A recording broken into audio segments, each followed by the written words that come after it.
Friends, இன்றைக்கி நம்ம வீட்டு சமையலில் ஃபஸ்ட்டு ஒயிட் ரைஸ், நல்லா சூடான சாதம். அதுக்கு அடுத்தது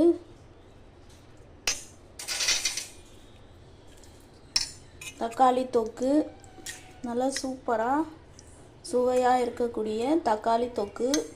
இது வந்து சாதத்துக்கு, டிஃபனுக்கு எல்லாத்துக்குமே யூஸ் பண்ணிக்கலாம், சாப்பிட்லாம், ரொம்ப ருசியாக இருக்கும். அதுக்கு அடுத்தது நல்ல ஹெல்த்தியான ஒரு பொரியல், சுரைக்காய் பொரியல், நீர் சத்து மிகுந்த சுரைக்காய் பொரியல். நல்ல சூடான இட்லிக்கு தொட்டுக்கிறதுக்கு நல்ல சூப்பரான பாசிப்பருப்பு சாம்பார். இது சோயா பொரியல், சோயா தொக்கு செஞ்சுருக்கேன். சோயா தொக்கு பொரியல் எது வேணால் வச்சுக்கலாம். நல்லா சூப்பராக கறி சுவையில். நான்வெஜ் சாப்பிடாதவங்க இதை வாரத்தில் ஒரு முறை எடுத்துக்கும் போது ப்ரோட்டீன்ஸ் வந்து அதிகமாக கிடைக்கும்.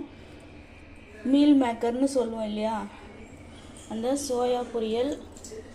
இவ்வளோதான் எங்கள் வீட்டு சமையல். வாங்க ஃப்ரெண்ட்ஸ், சாப்பிடலாம். இந்த வீடியோ உங்களுக்கு பிடிச்சிருந்தா லைக் பண்ணுங்கள், ஷேர் பண்ணுங்கள், சப்ஸ்கிரைப் பண்ணுங்கள். மறக்காமல் லைக் பட்டனை ப்ரெஸ் பண்ணுங்கள். இதே மாதிரி சிம்பிளான வீடியோஸ் நீங்களும் பார்க்கணுன்னு நினச்சிங்கன்னா என்னோடய சேனலில் சப்ஸ்கிரைப் பண்ணி வச்சுக்கோங்க. இந்த அவசர உலகத்தில் ரொம்ப சிம்பிளாகவும் இருக்கணும், சாப்பிடவும் செய்யணும், ஹெல்த்தியாகவும் இருக்கணுன்றதுக்காக சிம்பிளான சமையல் தினந்தோறும் நான் அப்லோட் பண்ணிகிட்டு இருக்கேன். மறக்காமல் லைக் பண்ணுங்கள். Okay, bye friends.